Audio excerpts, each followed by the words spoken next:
On this episode, we are joined by graphic designer Tim Stedman, who was the longtime art director at MCA Records and the man behind the album art creation for some of the most iconic Blink-182 albums. We talk about how he got into graphic design, his journey into the music industry, and the album art creation process for Dude Ranch, Enema of the State, The Mark, Tom, and Travis Show, Take Off Your Pants and Jacket, Boxcar Racer, and even some Newfound Glory. I learned a ton from Tim in this interview. I really hope you enjoy it as much as I did.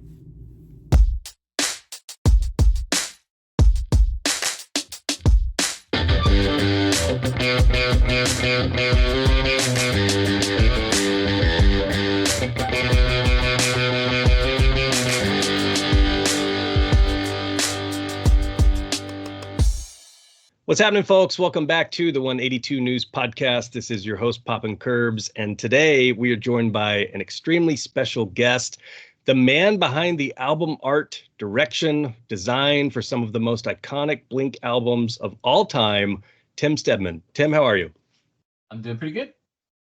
Thanks for jumping on the podcast. When I started this, you were one of the people on my list that I just hoped one day I had a chance to chat with. Today's the day. Yeah, and I was kind of a jerk and didn't have time for a while, so I apologize about that. That's okay. It happens. Your background, my understanding, is in graphic design. To kick things off a little bit, I want to have an understanding of what led you down this path. Is this something that you wanted to do from an early age? Did you stumble into this career? What kicked it off for you? I didn't really stumble into it. I did originally went to art school in Houston after I graduated from high school. I went to the University of Houston, which is sort of a professional school or whatever. Yeah, so I studied specifically graphic design, but only that. Like it wasn't like normal college. So I didn't have to write English papers. I didn't have to take a history class. I didn't have to do any of that stuff. So I only studied graphic design, and and I got out and went right to work in Houston for a few years in a small advertising agency, and the guy, it was a small place, and the art director that I was working under was a guy named Randy Morris, who is like a surfer from Florida, and he was great. I learned a lot from Randy. He was a cool mentor. I've had a lot of great mentors, people who really helped me along the way. And he decided he wanted to move to Los Angeles, so he left the place, moved to Los Angeles. He made a deal with me because he had a wife and a kid, and they had like 2 cars. So they were going to like drive a car and a big truck out there. And he said, "Hey, if I fly back here, will you help me drive out the other car, and then you could just have a vacation in LA?" And he knew that I always wanted to go there. So I said, "Yeah, sounds great." So we did that, and I kind of like fell in love. I sort of knew that I would because as a kid, I kind of wanted to be there because everything you watch on TV is in California, and I grew up in the Midwest, but mostly in Houston. So, anyways, we went out there on this vacation. I listened to K-Rock, and it was like the coolest radio station in the world. And borrowed his car and drove down Sunset Boulevard, and I was like, "Dude, this is where I'm supposed to be." So I went back to Houston and kind of said, "In 6 months, I'm going to move to Los Angeles," and that's exactly what I did. Oh my gosh. So that's how I got to Los Angeles. So you're working on what sounds like marketing material for an ad firm or something. In the back of your mind, like, did you always think you wanted to get into music or album art, or were you not there yet? Honestly, it sounds kind of dumb, but you don't really sort of see that as like a job that you could have when you're a kid in Texas. But the thing is, like, I did always love music. I was always really into music. I was kind of like surf skate kid myself. I was really a skateboarder in Houston, so the whole like lifestyle thing, but music played a big role in that. So yeah, music has always been like really important to me. There's a lot of music around me growing up. My parents listened to a lot of music. My dad had a cool turntable in the basement. I still actually have all of his albums, so I have a bunch of really cool like 60s country and western stuff, which is mostly what I listen to. So I was always really into music, but when I got to LA, I didn't know anybody, so I had to like kind of figure it out. And you quickly begin to realize like, oh, entertainment design is kind of a thing. and that sort of encompasses movie, television, and music. And initially, some of the work that I did was more was film and TV advertising.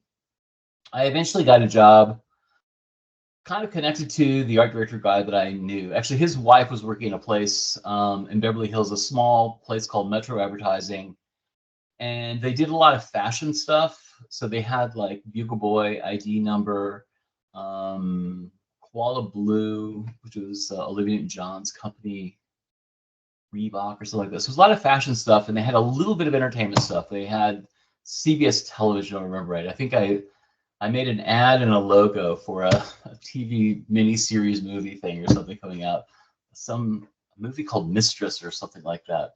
So I got to do a little bit of that, but mostly it was like fashion advertising. But the main thing that happened when I was there was there was a freelancer that came in and worked for a little bit. And I came in there for a minute, like to fill in for his wife one day. And they just liked me and they kept me around. And that's how that turned into my first job at Metro. But this guy, Mac James, came in to work as a freelancer, and he and I became kind of quick friends. He was super cool. I think I was 23 at the time, and he was probably like 28. And Mac was like amazing. He could do anything, and he'd done a bunch of stuff. And to like a new kid from Texas that had shown up, I was just like amazed. He'd worked on film stuff. He'd worked on a bunch of record stuff. It's actually he made the Thriller logo. I mean, that's like his handwriting, which he did a lot of stuff, which is like an early thing that he told me, I mean? I was like, wow. Dang. He only worked there for a little bit. But we became good friends. We stayed friends. He lived down the street from Maya the Weed Lady. He lived on it was Hayworth off of Melrose Avenue. So and he called me up one day and said, a friend of mine wants to start a little design company. And I told him the only way I would do this is if you would quit that shitty job at Metro and come do this with us, which should be a really scary idea, And this is literally within like the first year that I'm living there. I think it was pretty early on, but I quit that job, which was a pretty good job, and I just went and started this thing with Mac and a guy named Darius, who I'd never met before. And we were giving kind of a free little office space up off of Sunset Strip, the West End Sunset Strip, kind of like a block away from the Whiskey A Go-Go. They knew a famous photographer named Norman Seeff. They'd both worked with him, who was then mostly making television commercials. He had a partner, Richard Marlowe. So it was Marlowe Seeff Productions, mostly doing TV commercials.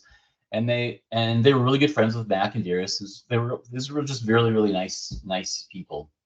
And they had a garage in the back, and on top of the garage was an apartment where this guy Bob was managing Norman's photography, because he shot everybody. I mean, he literally shot everybody. He shot those famous Carly Simon photos. He shot everybody, and then he shot Talking Heads stuff, and all these negatives. So downstairs from this, so Bob's upstairs and stuff, is downstairs is kind of this room that's like part of this garage apartment in the back of the two houses that they owned or leased to run this company out of. They gave us this little space to be our office. I mean, you sort of say this, like, does this really happen? Is that really kind of true? But behind the art desk where I sat, because we didn't do things on computers then, was his negative files. So when I would get bored, I could just sort of turn around and pull up these negative files, and literally negatives of all these Carly Simon, Talking Heads. I mean, everybody. I mean, look him up, Norman Seeff. He's a famous 70s rock photographer who started out trained as a surgeon in South Africa and then moved to New York to follow his creative dream. And he's an amazing person also. So we started this thing called Public Eye, and we mostly did film advertising because Mac's thing was he really wanted to be a painter, and he is a painter now. He just lives on Kauai and he's a painter. But his thing was, we're gonna do this, and he was only gonna work Monday through Friday. We would do all the work that we could, make the most amount of money that we could, so that he could paint all weekend. And that was kind of the deal. And then I could just keep working. And I was like, perfect, because I was just like, just give me something to do, just give me something to work on. As a young kid who's a designer, who's wide-eyed in Los Angeles. Right. And so we did a lot of film advertising, and it would pay pretty well. And I really wanted to do records, but Mac was like, records don't pay any money, so we're not really going to do that, even though he could do that. Sorry, I'm trying to make this story not so long. But anyways, try to make long story short or something. We were together for probably a year and a half or something. We had a good, I mean, we survived. It was like 3 of us. Darius had a family.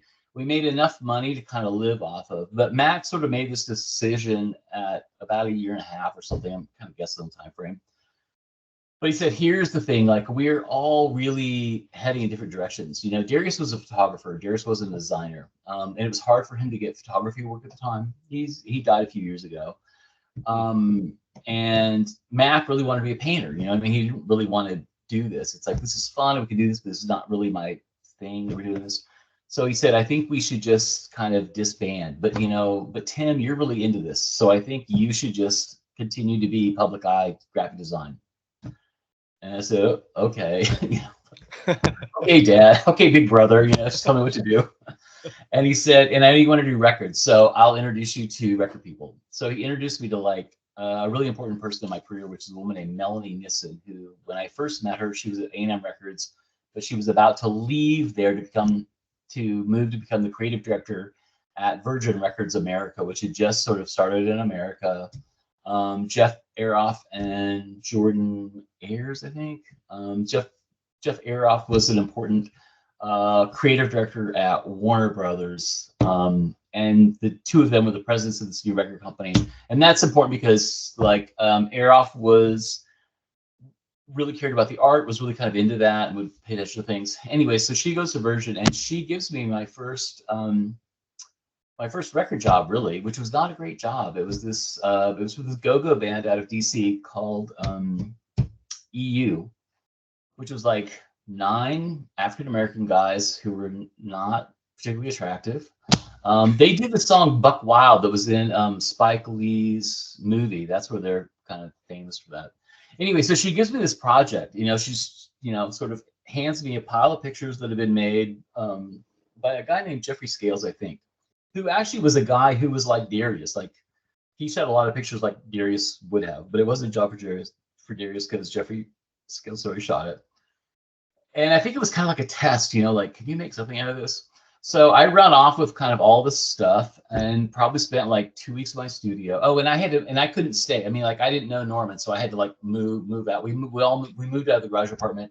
Mac took a painting studio in a really like cracked out part of LA, just west of LA near MacArthur Park, super dangerous place, near where the original Otis Parsons School was. And so I rented a studio in the same building right across the hall from him, which I wasn't sure I could afford it or what I was doing. But, it was like Big Brother would be right there taking care of me or something. And it did kind of work out that way.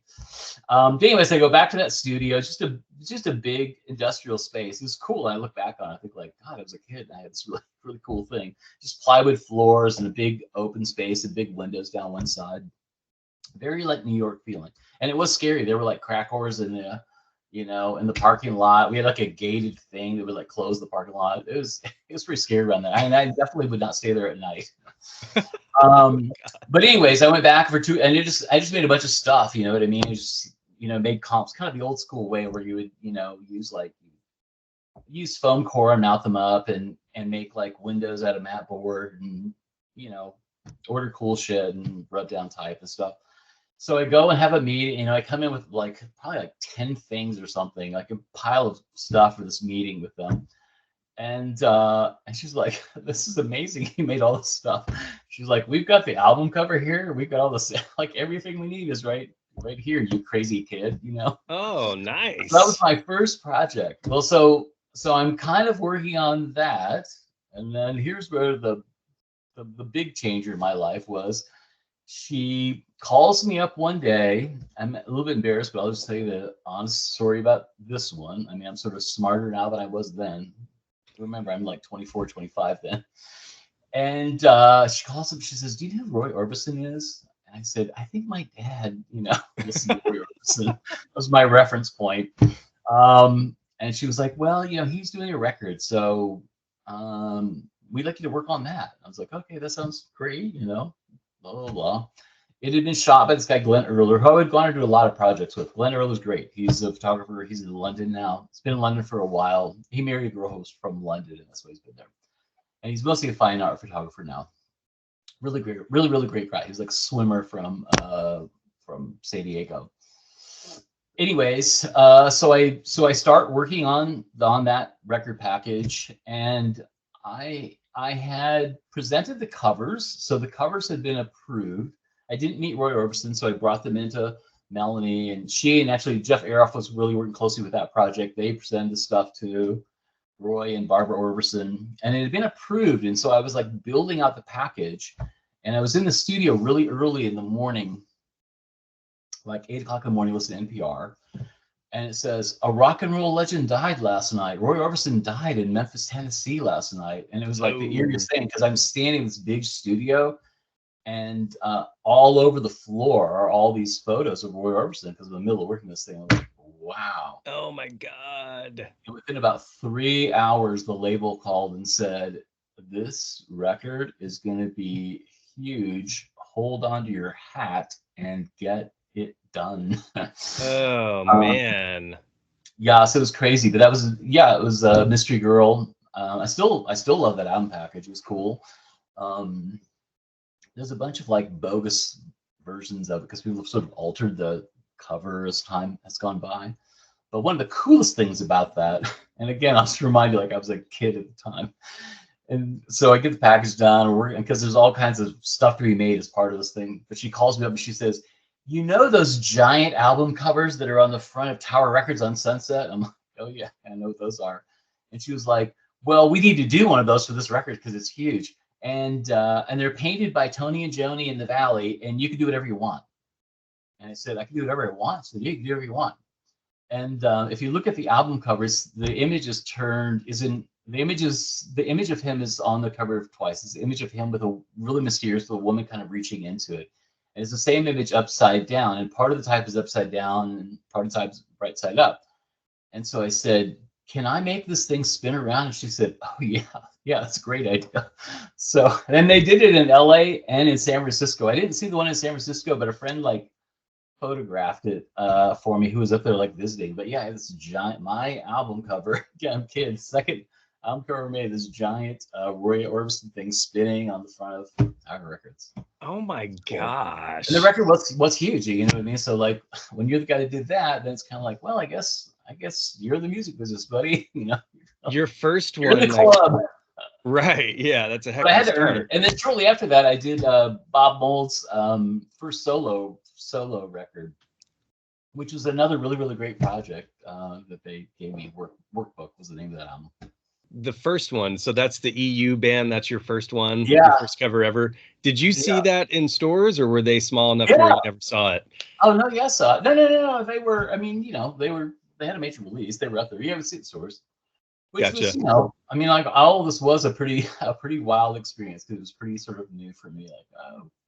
But even on the second one with Roy, like you had full artistic freedom. Like, did you even listen to the album prior? Yeah, they would usually come in the form of a cassette at that point. But yeah.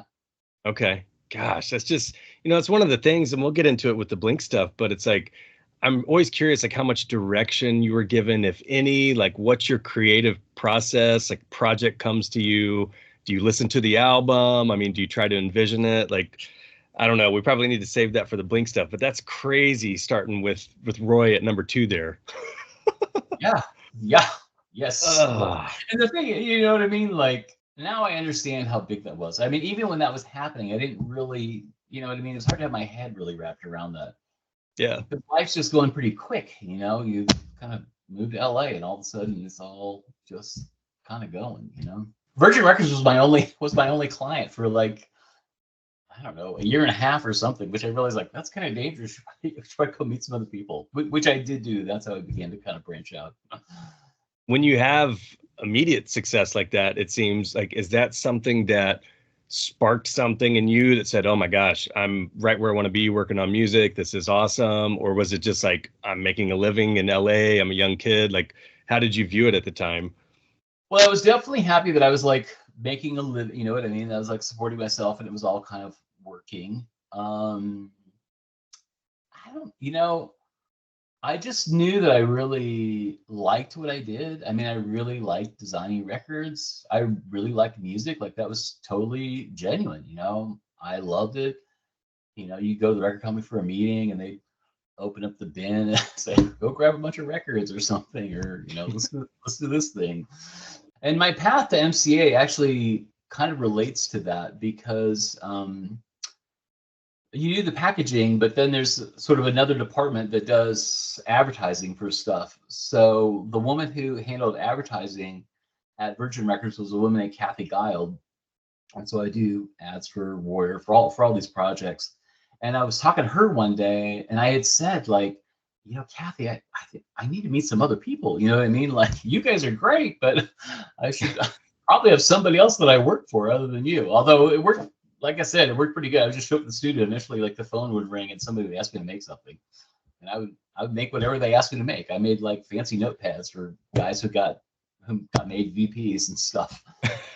But she said, well, you should be my boyfriend. He's the creative director of Graphic Records. And it was Jonas Livingston. And Jonas Livingston's the best boss I ever had. And he's the guy who hired me to come to MCA Records. That was a while later on, a few more trips and other things going on. What year did you start with MCA? Because that's where this all starts tying into Blink. What year was that? Well, the thing is, I worked for MCA twice. But when I first went to work for MCA, I want to say it was around 90 or 91, because the thing is, I had my own studio for a few years, and that was great.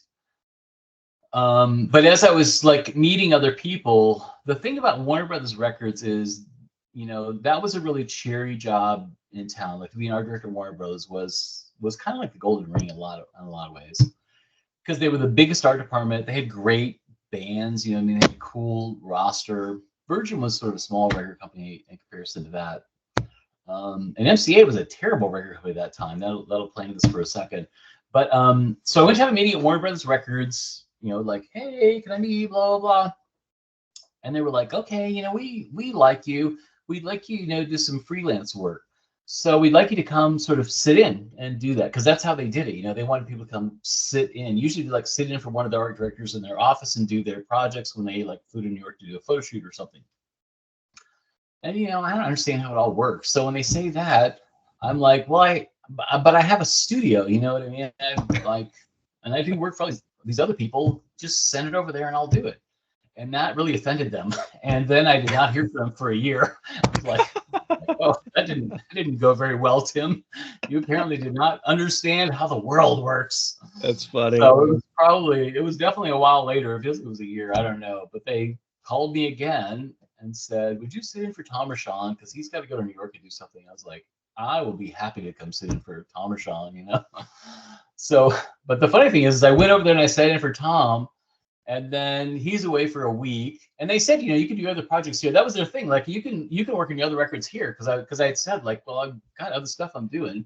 So I'd be having, I did do a record for MCA at Warner Brothers. I just had like all the stuff shipped over there and worked on it. Nobody seemed to care. But Tom comes back and they're like, oh, Terry's going to New York next week. She's in the office next door. Will you just sort of stay? And okay, so I go next door. And it was like, oh, Marianne Dibbs has got to go somewhere. So this goes on for like 3 weeks or something. And then they were like, actually, we've got a couple art directors leaving. Can we just, hire you?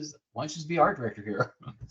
And the thing is, like, I didn't really like being my own business, because the thing is, there's just all this other shit you have to do. I don't even really like what projects I do now, because I just wanted to make the work. It's like I just want to do that. I don't want to have to like go meet a new client. I don't have to come meet you guys and have you like me and tell you I'll sit in the office or whatever, do all kind of stuff.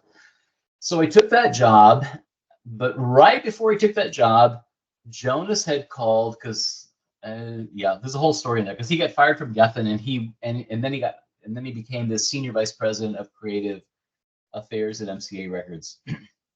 But Jonas, he gave me a record at Geffen, and then I got fired off because he got fired. I didn't really get fired, but he took the job back to be mad, to be mean to him, and I guess not very nice to me.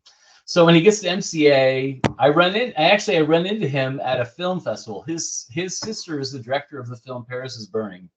And I'd gone to the Gay and Lesbian Film Festival in LA, the Outfest, and I'd seen her film. And coming out of that, I ran into Jonas. I'm like, hey. And he's like, hey, good to see you. I'm over at MCA. Can I, you want to work on a record? I'm like, yeah, I want to work on a record, sure. So that happened kind of like the minute before I took the job at Warner Bros. Anyway, so he hires me to work on that record, and I take the job at Warner Brothers. It was that first job I did with Michael Levine, actually. It was a band from Nashville called Chagall Guevara. They wanted to shoot in Savannah, Georgia, so I flew to Savannah, Georgia. Michael Levine flew down from New York. We met there, shot over a weekend, kind of like came back. And it went well. MCA was really happy with it. And Jonas actually offered me a job. And he said, like, hey, I'm going to hire you. But I want you to go to New York to work out of our New York office, because I don't really have somebody in New York, and I'm here. And I said, Jonas, I just took this job at Warner Brothers Records. They'll hate my guts if I do that.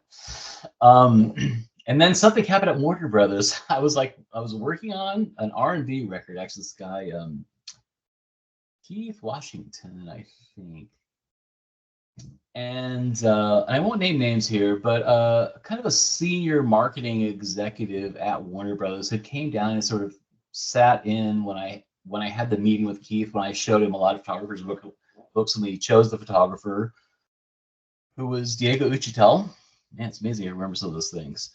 And as I was finishing up that record, Jerry Hayden, who was the senior art director there at Warner Brothers, she called me to the office and she said, you're gonna have to put this person's name alongside your art direction credit on this album.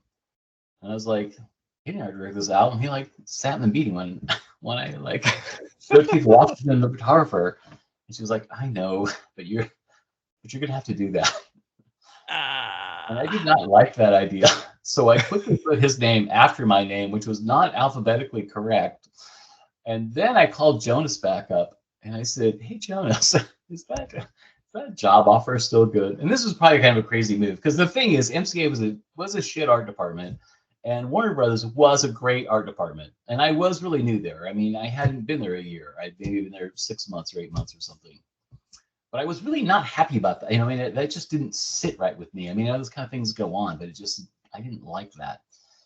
Anyway, so I called him up and he said, oh yeah, that job's still available to you. He said, but it's not in New York. The marketing guy in New York got fired. So I want you here with me. So the job will be here in LA, blah, blah, blah. And I said, okay, that sounds great. So that's when I started working at MCA.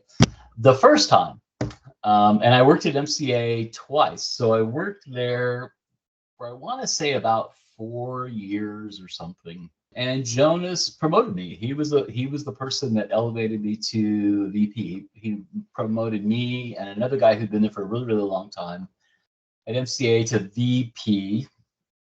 And when they did that, they came with a lengthy employment contract, because that's kind of how that works. But they didn't really come with a raise. Love how that works. So my conversation with Jonas, I was like, Jonas, is great. Thank you, because I wasn't asked for that. I wasn't expecting it. It kind of flew out of nowhere. I think the thing was he maybe had to elevate the other person. He was like, I'm not elevating this person without elevating him. So I think he negotiated these two things at one time, which was, Jonas looked out for me. He was great. He's no longer with us. I'm moving past tense. So Jonas and I talked about that, and he didn't disagree with me. He was like, so he eventually said, well, I'm just going to tell them that I can't negotiate with you. And then that's going to move you to go talk to this other guy who was like, marketing was sort of like over creative at the time. And then I knew that guy. So I had a meeting with him, and I said, this is great. I'm really happy about that. I had a good time, obviously. And I really appreciate the promotion. But, my friends that are doing this job, they're paid like twice. And then he said, oh, okay, well then you don't have to sign the contract. And I was like, okay. So does that mean you think I can't get another job? Yeah. And almost at the same time, I happened to run into a guy at a show. I can't remember what show it was. But it was a guy who had been at MCA but had left and was now just starting at Hollywood Records, which is owned by the Walt Disney Company. And we were chatting, and he said, "I need a creative director." And I think he had been, I still do a lot of projects for Lala, but I think maybe like that was the project he and I worked on together or something. I don't know. He definitely knew me. And I was like, well, that's pretty good timing, because guess what? And so, yeah, he courted me for that job, and I met with them, and they offered me the job. And he forgot to ask me like what my salary needs were. So when that eventually came up, I said the double number that I'd wanted at MCA, and I think I might have added 10 or 20 grand on top of that or something. As you should.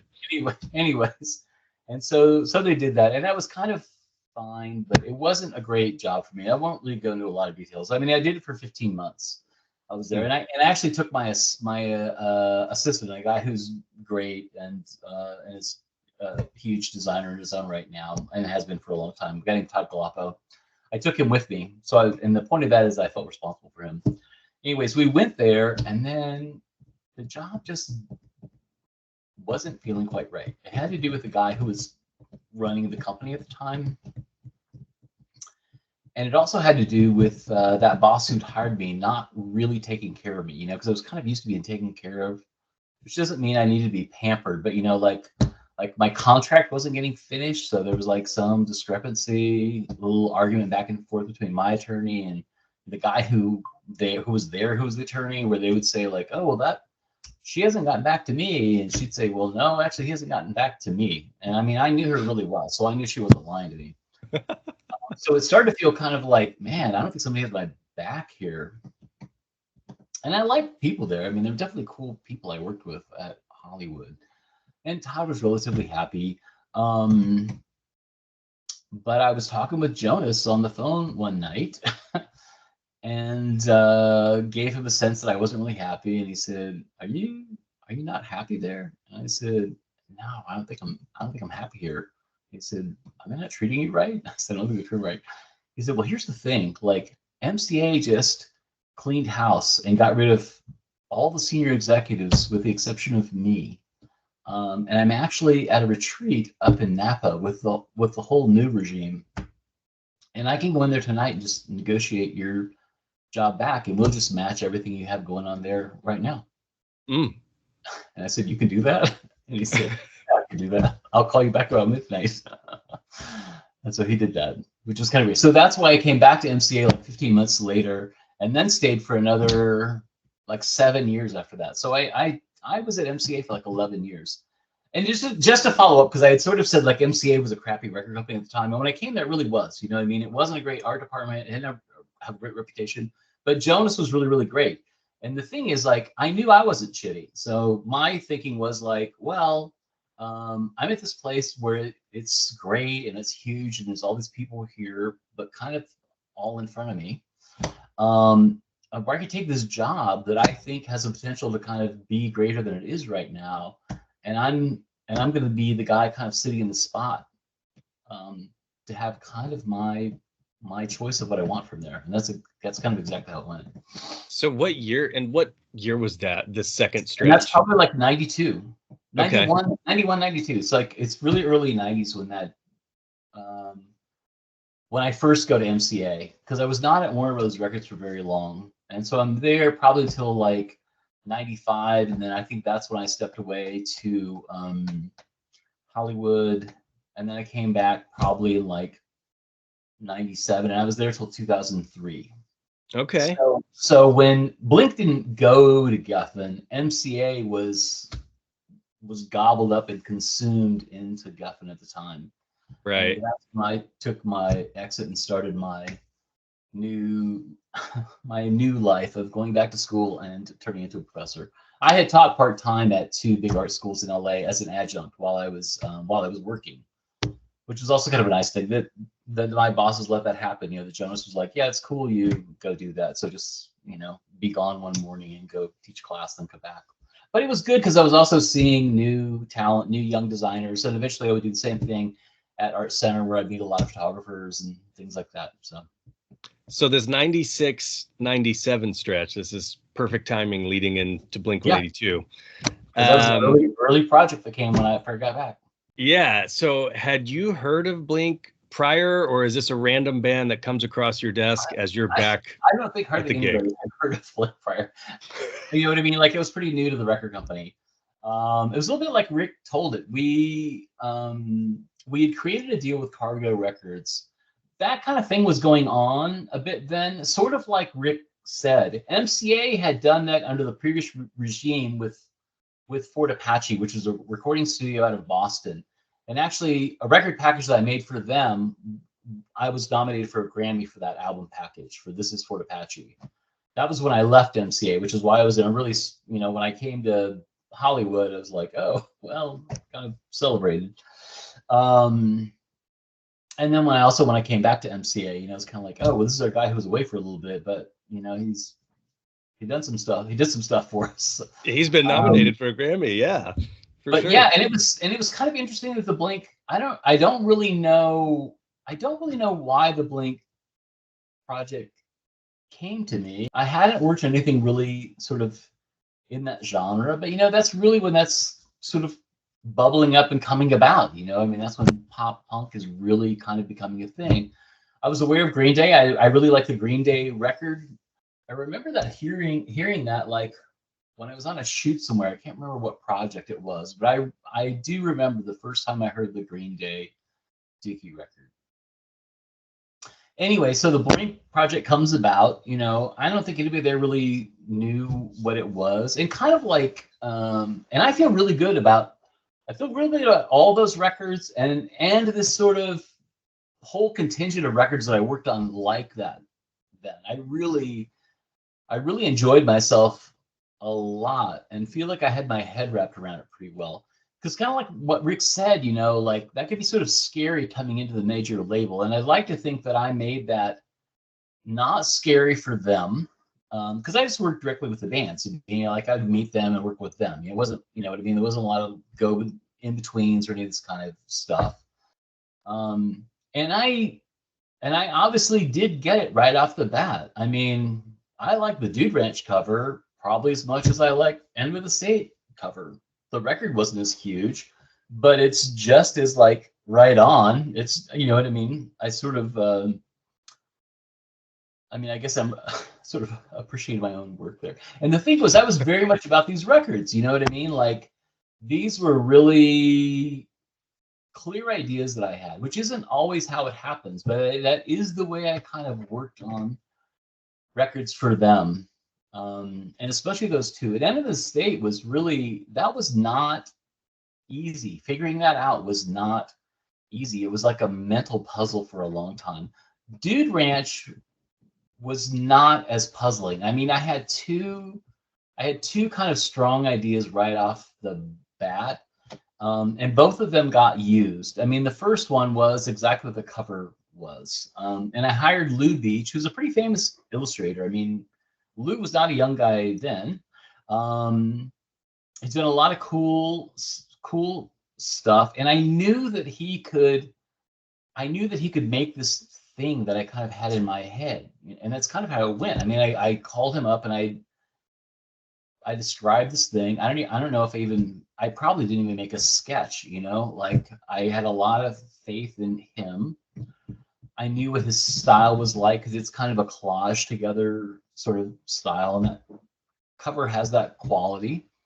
But yeah, I was like, oh yeah, it's a bull with a giant nutsack walking into a, you know, because the whole thing was like, what is a 13-year-old boy gonna think is funny as shit? And that's pretty much what drove that.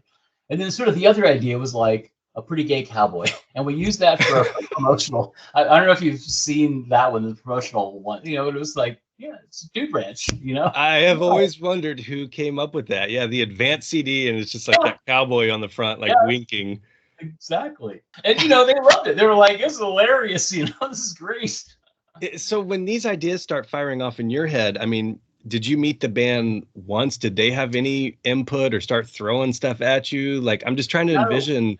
they didn't really know what to do, especially like early on. I mean, later on, they have some ideas about some of the kind of things, especially like how they want to be styled. When it comes to take off your pants and jacket, like they wanted to be in black. They wanted like sort of a harder edge to it. And I love that, you know what I mean? Like, and that's, I think that relationship worked really well because I really did understand them. And I think I proved that to them. You know what I mean? Like, I think if I would have made something that was really like off base, they would have been like, what the fuck?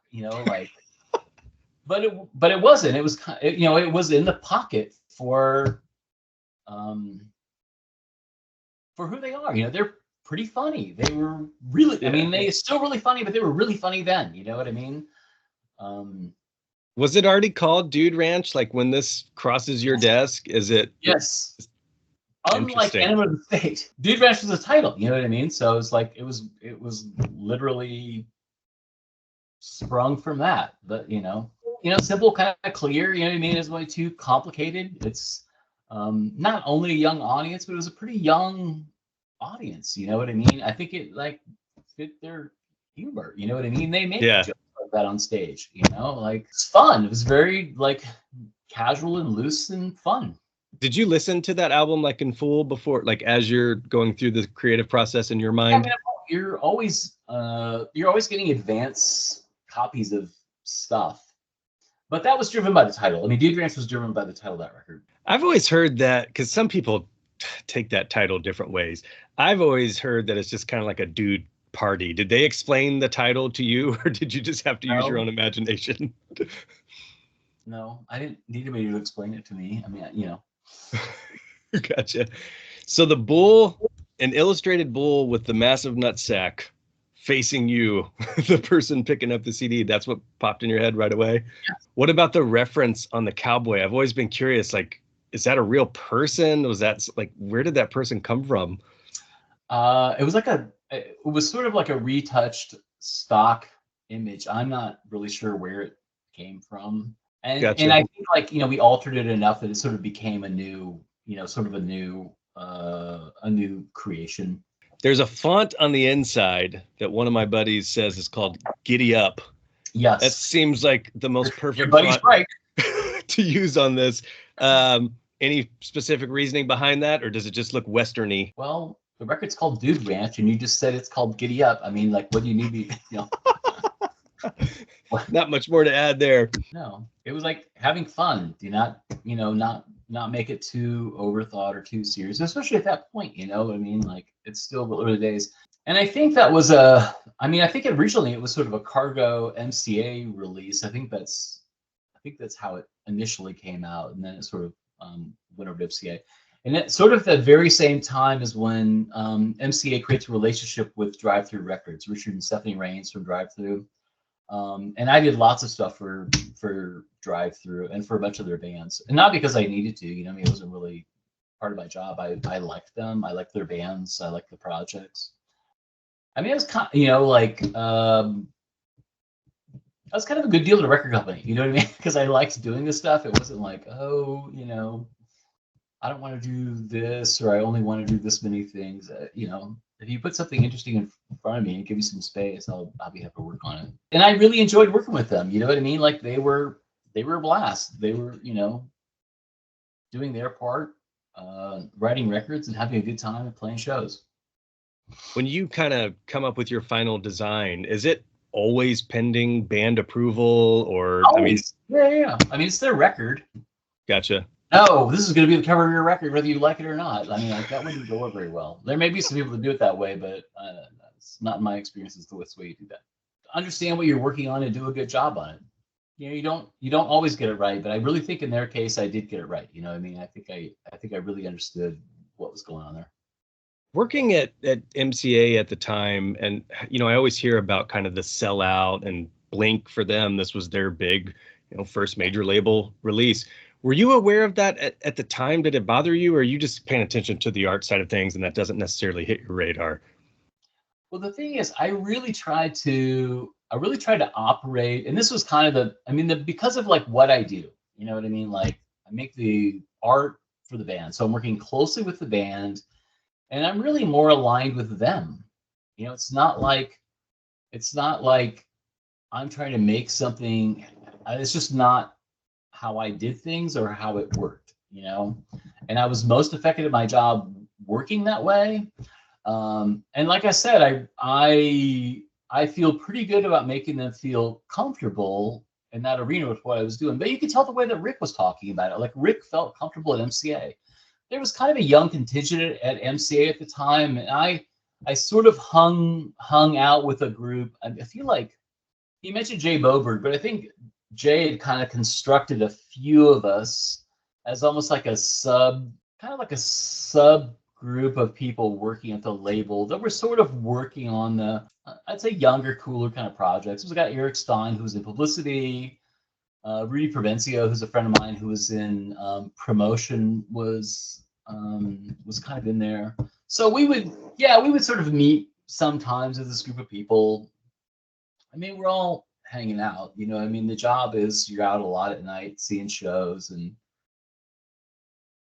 yeah, like that's just kind of part of your job. But I think we helped make them feel comfortable in that arena, if that makes sense. You know what I mean? I don't think it felt like, I mean, obviously it was a giant record company, part of a much more giant record company. But obviously from hearing Rick talk about it, you know what I mean? It was sort of managed with care for them.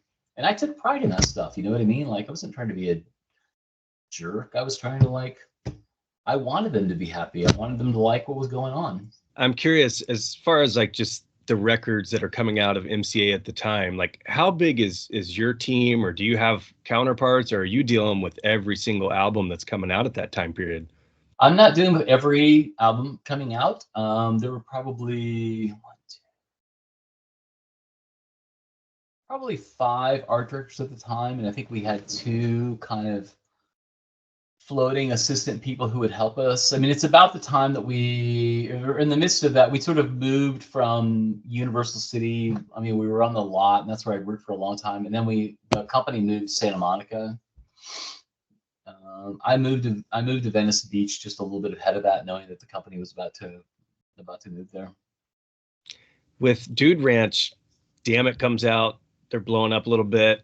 You mentioned that not too many people had heard of Blink prior. Now everybody knows about them. Do you remember hearing that song? Like, did you take some extra pride in the Dude Ranch album cover when that's blowing up? I still really like that album. Yeah. I liked it. I still like it. You know, it was fun. And also, I mean, like I've worked with a lot of different kinds. I mean, I told you I also do Lyle Lovett's.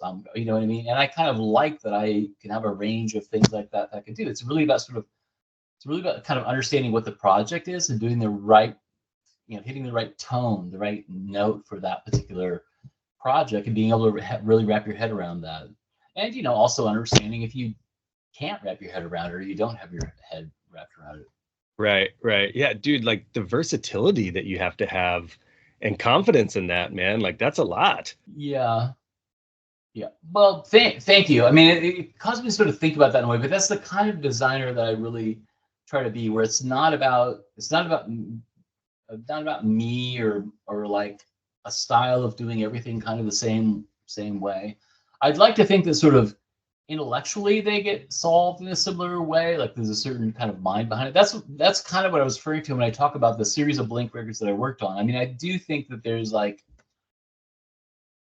a consistent creative thread, even though they look really different. I think they're like, it's not hard to imagine that they kind of were authored by the same person in a way, especially that group of records started with Dude Ranch, you know, yeah, up to Mark, Tom, Travis show. The next one, it's the big one, 1999, Enema of the State, one of the most iconic album covers of all time, for sure. When it comes time to work with Blink again, I mean, is this one where you're like, okay, I did the last one, I want this one too, or are they just comfortable coming back to you? Well, I mean, then they're sort of my band. You know what I mean? Like, you don't sort of like throw them around to different people there. You know what I mean? It's like we have a relationship. They know me. I, you know, have done everything for them there at the label so far, and it's, you know, they're happy. But it was a tough project because when I first go to meet with them, which was like in the studio when they were recording, they didn't have anything. They didn't have a title. So I mean, that's why it had that title of Turn Your Head and Cough was my title to have an idea around that. Mm. So there was like really not anything to work with yet. Title. How did you even come up with That's that? why you hear the story. Well, it wasn't easy. I mean, like I said, this is a project that I toiled with for a while because I wanted it to be at least as good as the last one. You know what I mean? I wanted to do something else that was like creatively interesting. I don't know. I mean, I know that the idea sort of came to me in the shower one winter morning because we were blowing off work, and me and Todd Galapa, the guy who I mentioned before, who'd been my assistant, and Keith Tamashiro, who was the new person who had sort of stepped in and was working on all my projects with me, who was a really talented designer. We were all heading up to Mammoth to go snowboarding that day. So it was like we got up early, we went to bed. And I had this idea as I was like taking a shower this morning before we took off. And so as we were driving up to the mountain, I said, hey guys, I think I finally have an idea for the new Blink record. They're like, okay. Tell me what it is. And so I told them that. I said, well, I think we should call it Turn Your Head and Cough. And, you know, we have this, and the original idea was to use Anna Nicole Smith. Ooh. Sort of the working idea for who would be on that. And she was like, you know, she was sort of iconic at that time. And it's right. As I talked about it, so the band liked the idea, but what they came back with was, can we have it be Janine?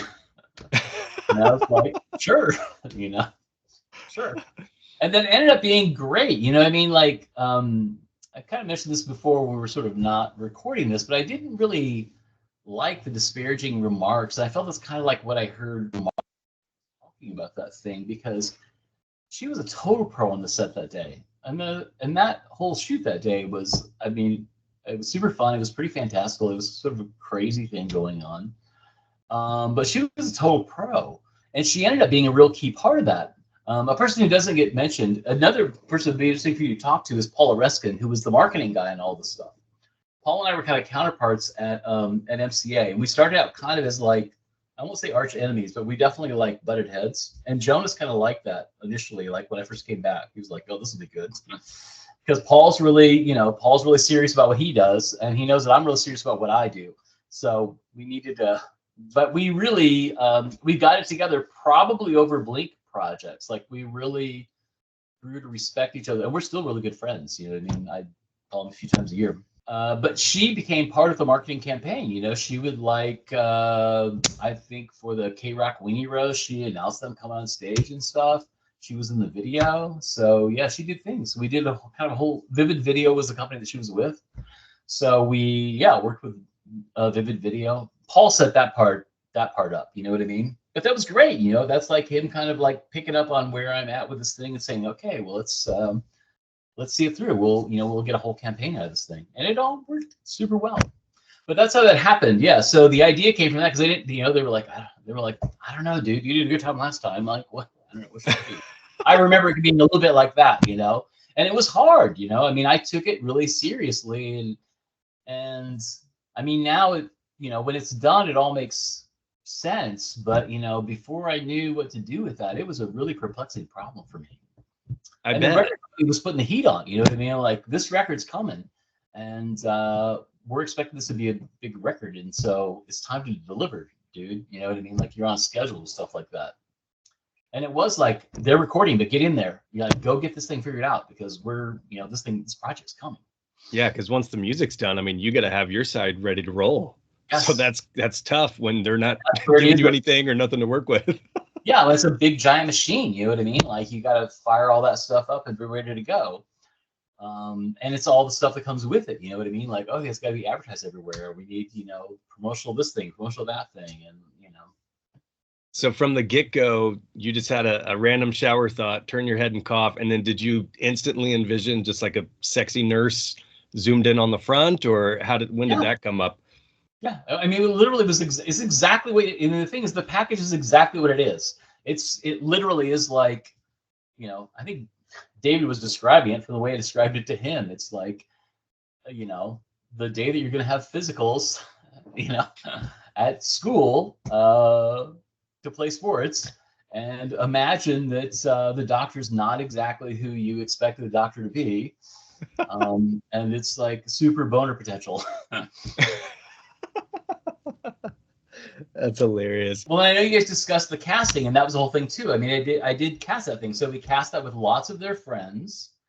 And then I knew that I needed to kind of control, I needed to be able to manage an attractiveness level. So I also had hired some specific models to be part of that. So it was put together. And yeah, the set building was the amazing kind of thing. So Fancha, who got mentioned in David's interview, was a genius. You know what I mean? Like, Fancha was great. I think worked on probably more like TV, movie, maybe video set kind of stuff, but really was top-notch set builder, because I knew that we needed to we had to shoot it in pieces to put the whole locker thing together. Like, I knew I wanted it to be this really, really long thing. And that's where I was kind of thinking, like, I mean, I sort of mentioned like, oh yeah, the humor is about like a 13-year-old boy. But at that point we knew that like they have a huge audience. That's also a lot of girls in there. So the inner side of that package was really sort of delivering what everybody, wanted from the cover throughout the package. That's what I mean by it. Really was that the whole thing was a very specific concept that really was very mapped out, and then it was just kind of like shooting to it. It was almost storyboarded. I mean, I think I did have it pretty much storyboarded. Like, this is what this is going to be. Doesn't always happen that way, but the idea was kind of that clear to me. Yeah, and at first when the title changed, I was kind of like worried about like, oh, is it still work? Is that going to be okay? Because that definitely was kind of like threw me for a loop there. But it's like, yeah, that was late, because I feel like in the photo shoot, and you're talking about David Goldman, photographer, was on the podcast, like one of my first guests. He shot that, so you hire him to come in, shoot it. The band ultimately decides on Janine, but during that photo shoot, which I feel like was in March or something of '99, it was still Turn Your Head and Cough. The album's out in June. So it was late in the game, I feel like, when they settled on Enema. Yeah. Well, I mean, I think I knew that the title was going to change. But it didn't stop the idea. It didn't really change the idea. So, which is honestly fine. Not everything has to be like 100% on the nose, but it's pretty clear what that whole setup is about. How did you guys pull off that middle insert? I didn't know if that was some Photoshop or a huge locker area or what. It's all put together. Yeah. No, that's like one little section, and we shot a bunch of things, then we assembled it together. So all of that was put together by magic on the back end, applied Photoshop. And also when you look at the cover, since David decided to like sell those, his like contact sheet, you can tell from that contact sheet, that cover went a long way from where it started on that contact sheet to what you look at. Yeah, there was a ton of shots. He only shows that as the finished cover, because the finished cover is spectacular, but there's a lot of professional work going on there. Who created these symbols on the inside? Always been curious. I think we may have like found those in a I think they may have been part of a font somewhere. You know what I mean? Yeah. The symbols for Take Off Your Pants and Jacket were custom designed, but those I think are just off of the font. I can't remember what it was. I think there's like a medical font or something that has a bunch of those in there. One of the things that's interesting for collectors and nerds like myself, There's multiple iterations of this cover. Like this one has the capital B. That's the first one or whatever. There's some, you know, the Red Cross asks for. Yeah, the Red Cross. I have to say, like, I hate that cover without that cross on it. Really? I think it's a complete abomination. And I honestly, I wish MCA would have fought that more. I wish the band would have fought that more. The thing is, like, everybody just caved because I was really not happy about that. Not the cover, it just looks wrong. You know what I mean? A legal department comes in and says, like it or not, this is what you're doing. As far as modifying the B or removing the cross off the hat, is that something you have to scramble to do instantly, or does that get handled on the printing side? No, we do it. I mean, like, people print what we give them, so we give them the right thing to print. Gotcha.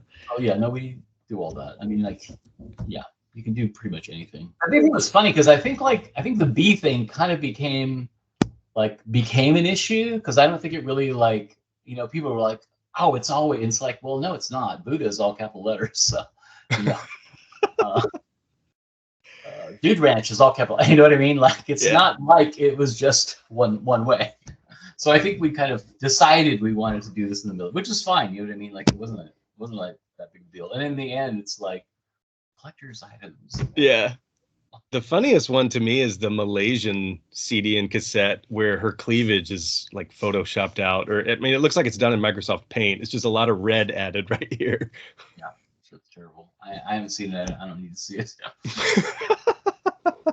That album has sold 15 million records worldwide, man. What do you think about that? That's just nuts. Yeah, it's pretty big. The other big record I'd done before that was Lives Throwing Copper, and it has a big number too. I don't know. I'm not sure. I don't think it's that big, but is that your most records sold to date? That one? The Blink one? Yeah, the Enema. Probably. I can't think of one bigger. You got to strike while the iron is hot. The next year, the Mark, Tom, and Travis show. This one is really, really rad, man. This is a really cool artist, Glenn Hansen. How did this one come about? I had seen his work for Chelsea Girls. That's a comic that he does. That's really his background. That's kind of what he was famous for. You should look it up. It's pretty funny. It's these sort of like Chelsea Girls is about kind of like gay comics in New York City. And I really like his work. I like his kind of the tone he set with that stuff, and I thought it was kind of perfect for it. And I think he did a great job on that. Was there like multiple iterations, or did he just nail it first take? No, just turned in some drawings for it that looked good. I got their approval when we went for it. You mentioned earlier, now this is my favorite album of all time, so heavily biased here, and obviously the podcast logo is in honor of that. Take Off Your Pants and Jacket. There's a conscious effort for the band to go in, I guess, more of like a mature, darker direction. They wanted to kind of appear that way. So that's what, in terms of like shooting them, that was definitely like what they wanted. So is that something that, did you meet with them and they just said, hey, it's time, we don't want to be necessarily like shown as a boy band per se, or how did that conversation go for you? I think it was like a big meeting. It was just kind of like, you know, this is what we want in our image. You know, we want to be in black shirts. I'm like, okay, great. Yeah. You know what I mean? It's like, it's your image, so it's, you know what I mean? You should be the way that you want to be. It wasn't like a problem or something. A friend of theirs sort of came with the title, and again, you know, that was as difficult. It feels like that was as difficult as coming up with Enema of the State, because the thing is, trying to figure out what to do with that title, that was the real problem. And it's sort of like, it looks like, oh well, of course you do this now, but you know, until I kind of figured out to do it like this, to sort of understand that, like, oh, the joke is in that, so you need to kind of act like there isn't a joke. You know, it's sort of like was knowing how to manage the humor of that in a way. Mm-hmm. So it comes across like, what do you think it means? You know what I mean? Like it sort of puts it on you to be like, oh, you think it's about jacking off? There's still people today who are like, oh, I didn't realize that it meant that. Those are really dense people. That's what I'll say. Machine Gun Kelly just said it not too long ago. Okay, well, Machine Gun Kelly's a little thick on that day, I would say. The red, yellow, and green with the three circles or whatever. Where did that come from? From the stoplight. Yeah, What the colors are. It was just sort of inspired by that look. I gotcha. Yeah, it kind of worked. I mean, I knew we wanted symbols for these things. Greg Lindy designed all those symbols for me. He's really good at that kind of sort of slick graphic stuff at Intersection Studio. Somebody I'd known for a long time. He's mostly a type designer now. Teaches type design at Art Center. Really, really great guy. I mean, the nice thing about that world is, you know what I mean? Like, you meet a lot of cool, talented people. One of the things that I think always just struck me as being so cool when this album came out is the 3 different color CDs, the 3 different, like, with the bonus tracks or all whatever. That potential was kind of in there, you know what I mean? I think that's the beauty of that one, was there was a lot we could do with it in that way. And we did, you know, we sort of exhausted it. The promos, Yeah. I still have a bunch of those promos, all those different colors, a bunch of those packages printed.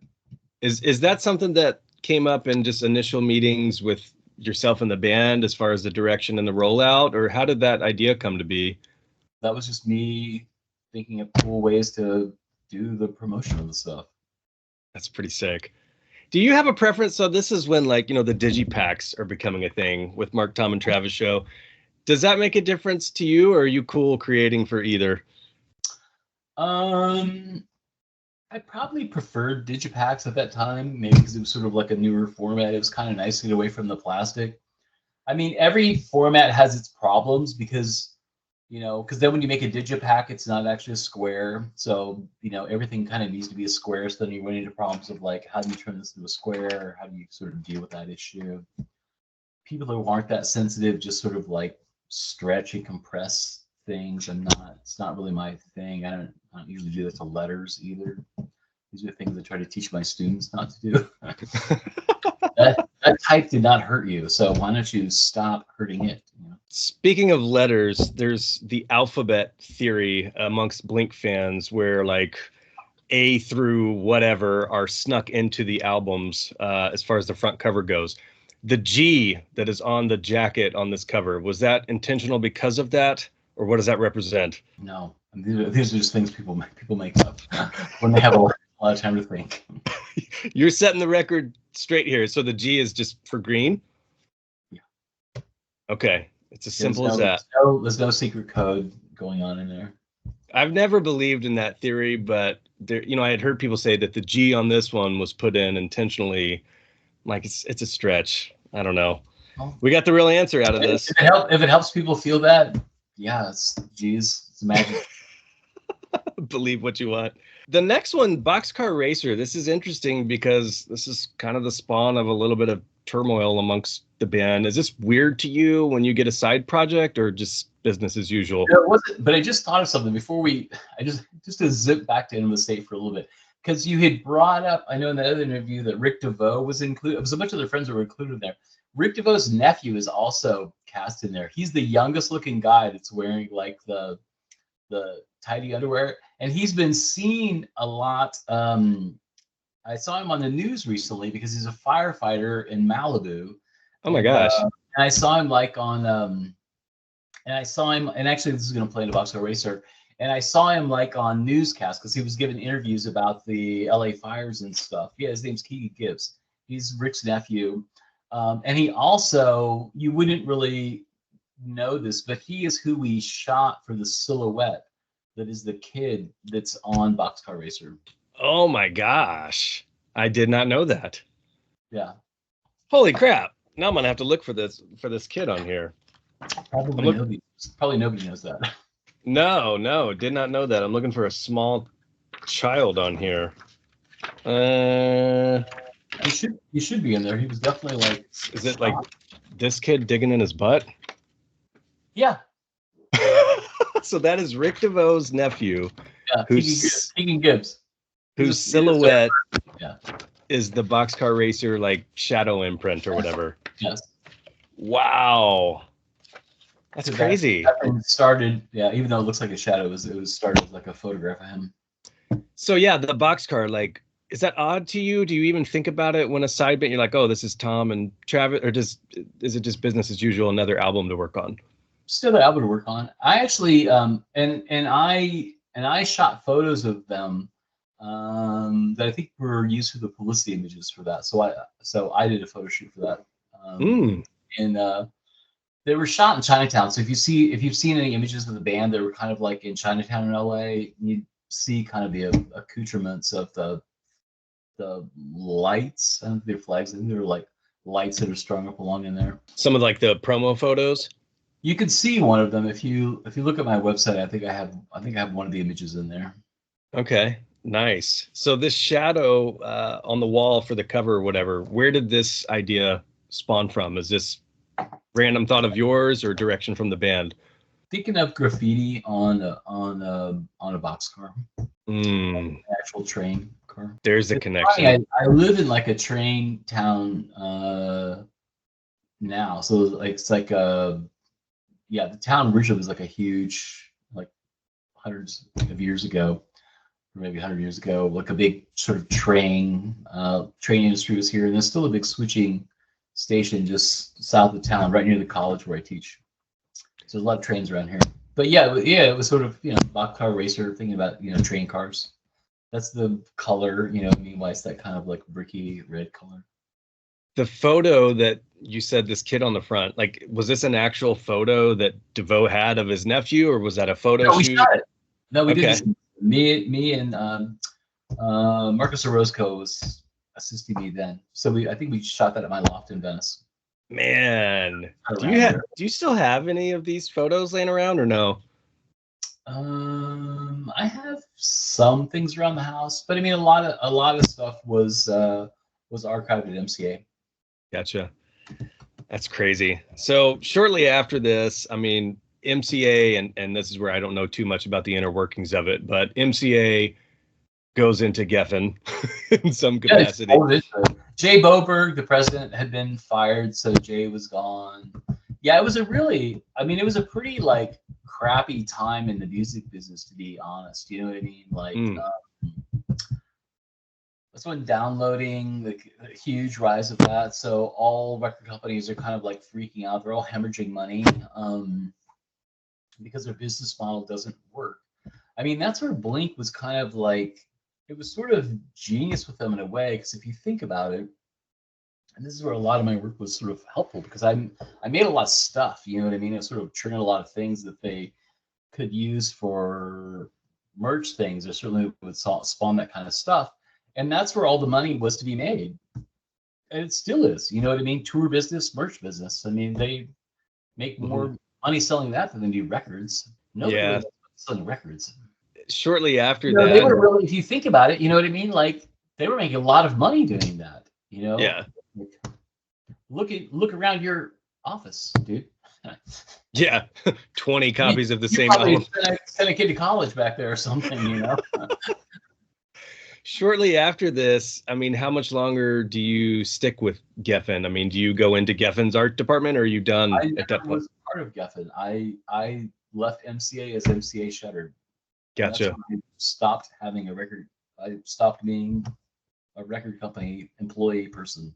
I already had a vision for what I would do for what I'm doing now. And I'd had that idea for a while. I thought I might do it probably about 4 or 5 years before I actually did. So it just was kind of like a good time. I wasn't having fun there anymore. Like it's hard to really like understand that. But it's this creative business, and you can't make creative decisions out of a desperate place. It's just a recipe for disaster.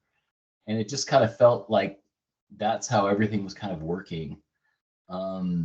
And music was really getting like pop and cheesy, you know what I mean? Like it was all just like constructed, not things I was really that interested in being in. I mean, I was more interested in sort of the indie kind of things I'd been doing, things with drive-through and stuff like that. I mean, I was way more interested in that thing.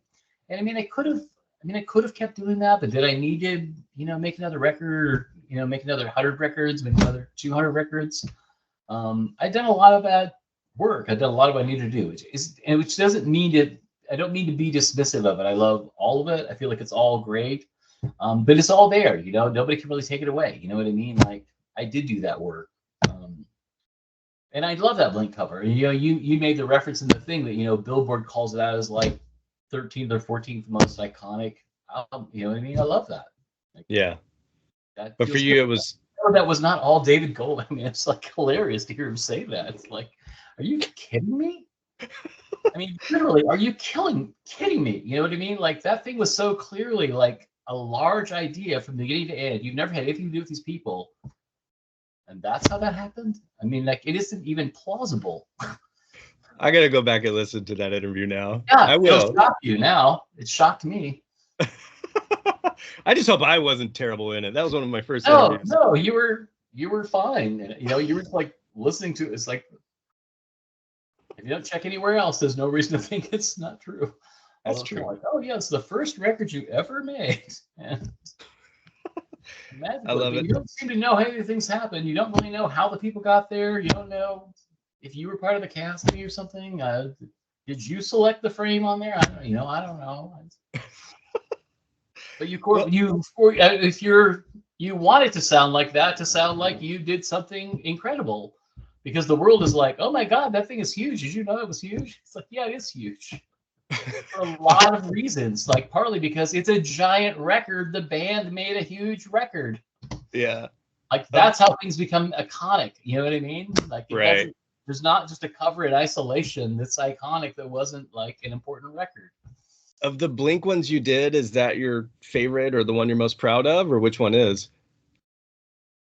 You know, that's a hard one to say, because the thing is, like, I like each of those ones that you've asked about and talked about in their own specific way. I don't feel like any of them were crappy or less than what they should have been. I mean, I really feel like they all kind of like hit the tone in a really nice way. I know that the public responded to them. There's lots of chatter and talk around them. You know what I mean? Like it mattered. It's not like the covers were inconsequential.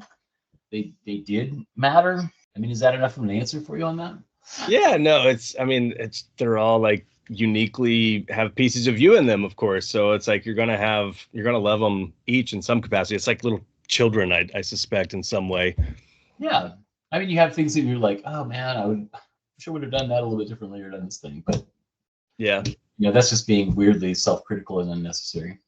So you kind of get out of the music industry as a whole around that time. What are you up to these days, if you don't mind me asking? I teach at a small liberal arts college in Illinois.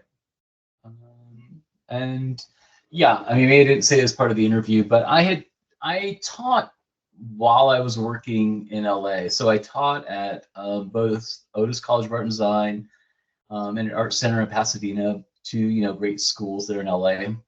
And I enjoyed that. I mean, that was sort of a different thing, because I would come in like one day a week or two days a week was probably my schedule, and teach a class for a half a day, and they make projects. The arts center gig was a little bit different, because I was actually teaching in the photography department. So I was teaching photographers how to do self-promotion for themselves, like how to maybe make self-promotional materials, or basically how to attract the attention of somebody like me. And I taught it up there one semester, and then they organized it so they would come to the record company, which was kind of nice. So I didn't have to leave the office. I would just sort of teach it at the end of the day, down the hallway in a little conference area. So I liked teaching. It felt like in my romanced idea around it, it felt like good work, like a contribution to make, as I was sort of thinking about those things in life. And it was a process, because I had to go back and finish my formal undergraduate education, because I had just went to art school. So I had to I had to go to normal college and do that. And then you have to have a master's degree to really teach at the college level. So then I had to go to graduate school, which I did in Chicago. Yeah, but it's sort of funny. And friends I talked to, because, it was hard to be at record companies too. I mean, like, people were not being treated well. All kinds of terrible things were going on. So I watched my friends just go through a lot of terrible stuff that, I didn't bother to be part of. And a lot of them say, like, dude, you were so, like, you knew exactly what you wanted to go do. You had a plan. I was like, well, I do believe in having a 5-year plan around things in life in general. Like, And yeah, and I did have a plan, and I've absolutely it's worked out. You know, a lot of things in life have worked out for me, so I have to be really, really appreciative that a lot of people were really helpful to me. You know, there are people I learned from. I mean, I've named a few of them who were really like key instrumental people in my career. Yeah, who had faith in me, gave me creative freedom and chances, including bands. You know, I mean, like um, it was really great that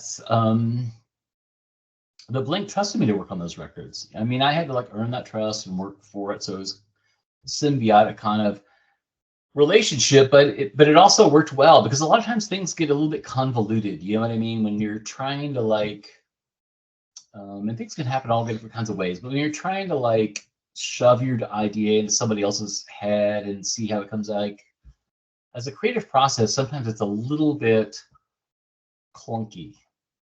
It's kind of, in my experience, it's sort of better to work with someone that you trust knows how to do what you need to get done, and trust that they have all the information they need to really like understand what they're supposed to be up to, and then give them room to do that.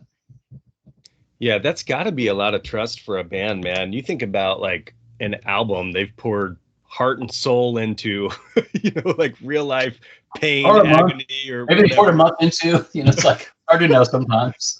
And then your responsibility. I mean, the album art is important, man, especially back then. You're walking through CD stores, like that stuff sticks out to you. So they have to fully trust you. And then you have to have the freedom to be able to like put your creative spin on it. Like that's kind of a weird dynamic.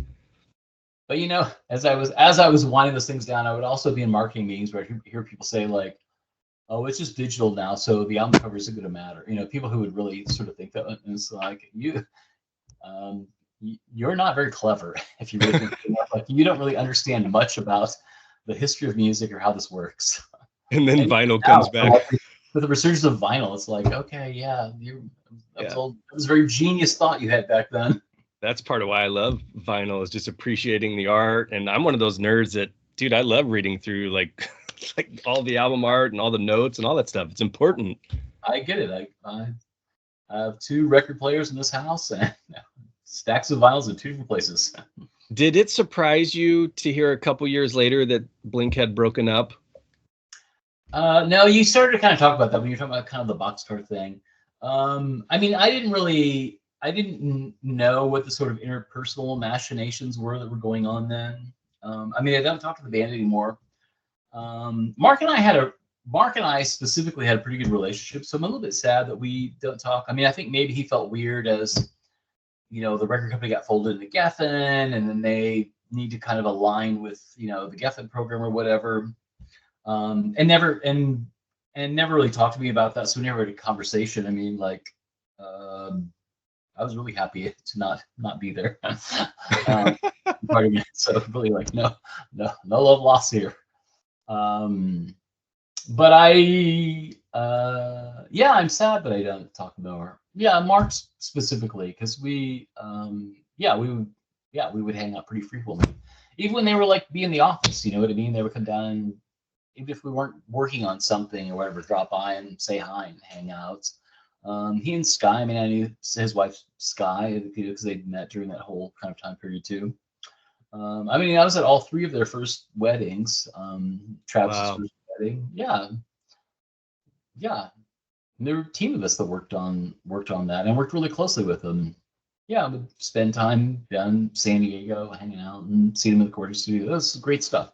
And I do miss those things. You know what I mean? That's why I didn't mean to be too like. I don't mean to be too flip about it. Like, oh yeah, I'm just done with that. It's not quite like that. But I also like. I mean, personally, I like having different chapters and different things that you do, and also testing yourself in different ways. Like, oh, okay, can I? I don't know. Can I write an English paper? Can I? And the answer was yes, I could. And I like the kind of school that I teach at. I mean, I like that it's a small liberal arts college. I like that they, I've taught in art schools. I went to art schools. I graduated from the small liberal arts college that I teach at. That was kind of a weird fluke that they would have a job come up as I was finishing graduate school, and I would come back and teach there. But I like that kind of environment. Art schools, everything's like really super focused, and that has that has value in certain ways. But and I don't know how much like you care or understand of education. The small liberal arts college, you know what I mean? It really is about like a full education and making sure that students really experience lots of different pathways to really kind of see who they are. And I like those like in the art department where I teach. I mean, I like that those other areas of interest become like the influence back into what they do. And I tell students when they're working on projects for my class, like lean into what you're interested in. You know what I mean? Like if there's something going on in your biology class you're really into, like, well, think about that. Or if that's your other interest, like how can that pull into this project? That was like I talked about Jonas Livingston, my boss at MCA. He was like the best boss I ever had. And some of the advice he gave me, well, a couple things he said when I first went to work there. The first thing he said was just treat this like it's your studio. So he knew that I had worked as a freelancer before I ever worked inside of a record company. So his whole thing was just come in here and pretend like you're still in your studio. You know what I mean? Like ignore the record company shit going on around you. Just work the same way. Meet the band, talk with the band, figure what the band wants to do your thing. And kind of be clear of the other stuff, That's why I sort of said it was like I really liked what I did because I'm kind of helping them put the face on their record. I mean, that is a really personal kind of like intimate role to play in that. I'm not like, giving cocaine and blowjobs to the record or the radio station to get it played. You know what I mean? Like that's not what I'm up to. And he also said, make the project be what you want to do, like what you're interested in. So if you're interested in something, go kind of do that. And he carved that way in a lot of ways. I mean, I made music videos when I was at MCA because that was an interest that I had. And he oversaw videos. He's like, okay, we'll find small budgets for you to do stuff for. I did a lot of stuff for Radioactive Records. That was kind of another label that we had a relationship with. So Live was on Radioactive, and Gary Kurfürst, who's a really key music guy, he's passed away now, but Gary was kind of like a fan of mine, and I worked really hard to make Gary happy and did a lot of cool projects for them. I mean, I'm not lying when I say I enjoyed doing the work, like I enjoyed going to work. I liked making the kind of work. I liked what I did, It was a job, and it didn't feel like a job sometimes. How do you fulfill your creative itch these days? Do you do it through your teaching? Yeah, mostly I'm teaching, and like it's I mean I still do some design work. I still do stuff for La Love It. And I get called about projects every now and then. I almost worked on a project for something corporate. Yeah, Andrew and his management contacted me. I think it was like at the beginning of this summer. It was kind of like a crunchy time where I had a lot of stuff going on. And they just didn't really have much time. I was interested in it. He sent me music, and I liked the project, but the like as we were starting to talk about, the time frame just kept getting shorter and shorter. And finally, it was like I just realized like I don't want to just do something to do it. You know what I mean? Like I don't need to make another record. So if I can't do something, if I don't have a time to do something that I want to do it to the level that I want to do it, then I just don't want to get involved in it. So I bowed out of it pretty quickly, and I felt sad about that. I was really happy they contacted me. You know what I mean? Like people only contact me, they liked having their relationship with you. I know I've been keeping you a long time. I want to hit on just one more thing, and I'll get you out of here with some rapid fire. I have to mention New Found Glory. Obviously, You've done some iconic albums of theirs. Their bassist, Ian Grushka, is a good friend of mine. He said, you're an awesome dude, and to tell you hello. Oh, great. So how are you guys friends? He came on the podcast like several years back, and since then we've kept in touch and talk every day. Like he's so nice. Yeah. They're really, really nice guys. I mean, when I met them, they were so young. They were still in Fort Lauderdale. I was in South Beach working on a different project. And they were going to have a record coming up or something. They were like just getting in the fold of doing stuff. And so they were like, well, you should meet with them. So they like, drove down their van one night and met me like at the hotel where I was staying. And then the next day, I think I had a rental car or something. I drove up and hung out with Chad. Like Chad's who I really was closest with in the band. I mean, I know them all, but Chad and I had a really tight relationship. And like hung out in his like bedroom in his house. He was the first person to play Dashboard Confessional for me. Oh, wow. Before that was a project, before it was anything, it was just like a friend of his. He's like, oh, hey, let's listen to this. Yeah, I really like those guys a lot. And it was fun working on stuff for them. Yeah, because they were with Drive Through and then come to MCA, like the whole 9 yards. And then what's interesting to me is we've talked about the importance of an album title. The first one is self-titled. For you, does that make things like so much harder, or is it fine? I still really like that cover a lot. Yeah. We shot all those things. I was living in Venice then, but I wasn't in my loft. I was in this little like beach cottage on a walk street, and we shot all that stuff, I think like right around the house or some parts of it. That Michael Jackson record player came from Richard and Stephanie Rains. Yeah, so collected a few things around that. The Britney Spears tickets were Chad's, I think. I think he gives those to shoot that. I had to make sure I got those back to him. Did you have very specific things in mind, or was this random stuff around a house, or what? It's pretty. I mean, if you look at it, it's pretty specific. You know what I mean? It looks. You know what I mean? It looks random, but it's not. It's not really random. If that makes sense. I gotcha. Have kind of a casual look to it, but it's pretty thoughtful if you start to kind of put it all together. Yeah, it's iconic album, man. Killer album. You bought a lot of condoms that day. I'll just say that. I mean, you can run the house for a long time. That's funny. The follow-up, Sticks and Stones. I really like that one. You know what I mean? I thought that was pretty kind of clever. And if you think about it, like that's a different, but it's a similar kind of intellectual. I don't know if I want to say humor. It's cuter, you know what I mean? Like they were kind of cuter. Things were a little bit sweeter with them, and that's kind of who they are as a band. Yeah, where did those kids come from? Did you cast those kids or somebody's nephew? Yeah, we cast them. I can't remember who they were exactly. I think that young man had his first kiss that day. Oh, little. This was not David Goldman on photography, was it? David Goldman never made a return. All right, Tim, I have enjoyed this. I'm going to get you out of here on some rapid fire. I've been keeping you forever. Let's start here. Most proud career moment as far as working within the music industry. I hate these kind of tough questions. You know what I mean? If I sort of sum it up a thing, because the thing is, like, there are many of them, but probably. I mean, I went to the Grammys a few times, but going to the Grammys when you're a nominee has sort of a special slather to it. Yeah. Even though I find it kind of ridiculous, and it is like like I don't really believe the results of the answer to the thing. I mean, it is kind of a weird thing, so I don't put a lot of like credence in it. But it's still like this sort of pinnacle mark or something in the industry. So I don't know. Maybe I'll regret that I said that, but that's an answer. I gotcha. Advice that you would give a kid comes up to you, they want to work either in graphic design or college professor, whatever. What advice would you give to somebody?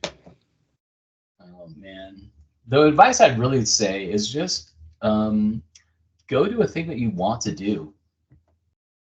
Don't do what you think you're supposed to do. Don't do what somebody like a parent tells you you're supposed to do. Really do what you want to do. I'm not saying like every day is just going to be a cakewalk, and even every day like writing a song like, oh man, it's just there's work to get done, and there's definitely like days that are kind of like trying. But don't spend too much time doing what you don't want to do. I've never spent too much time doing anything I don't want to do, and it's probably a good thing to sort of know about me if you're my employer. Love it. Last one. This is how I pitch this, and you've got a lot of stuff behind you too, so I feel like you'll have an answer for this. There's a zombie apocalypse. Bus pulls up out front. You can bring one item with you. There's time to grab one item. All of your pets, family, they're all safe. but you can grab one item to protect forever. What are you grabbing and why? Oh, I'd probably want to take a record with me to listen to. And yeah, trying to name one would be a little, that's kind of like that desert island kind of question or something. Yeah. What was running through my mind was a Dinosaur Jr. record, but I think that's just because I listened to it today as I was like driving home to grab lunch, and it sounded really good, so I turned it up. Because on another day I might say like David Bowie or you know what I mean? Yeah. I listen to a lot of different kinds of things, so yeah. Hey, did you get gold records and platinum record plaques from MCA? Yeah. Got a patch them stuck in I got you. the back here. Cool. Well, Tim, I've enjoyed this. Any last words for the listeners? No. Yeah. So thank you. I mean, I'm sorry that you had to ask me twice to come do this. It happens. Yeah, because I've enjoyed it. I did something not dissimilar this recently for a class at the University of Maryland. I'm not really sure why I don't know why they contacted me exactly, but they have this thing called Beyonce Week, which I think is a funny title for anything, because it had nothing to do with Beyonce. But it was a similar sort of interview where they wanted to know things. We did it actually on Halloween night. I said, like, man, you're keeping me from like handing out Halloween candy to kids, folks. But yeah, but it was fun. But actually, the interview was really good. You were a really good interview. You made it kind of easy, so I appreciate that. Appreciate that. Well, there he is, Tim Stedman. You have a pivotal role in Blink-182 history, that's for damn sure, and a ton of bands that we didn't even hit on, man. Oh yeah. Starting Line, like, oh my gosh, you've got really a lot of rad stuff. Too. Yeah, Starting Line guys are great. Yeah, I like what we're up to. All right, okay. Tim. Well, I appreciate your time. This was great. Get to bed.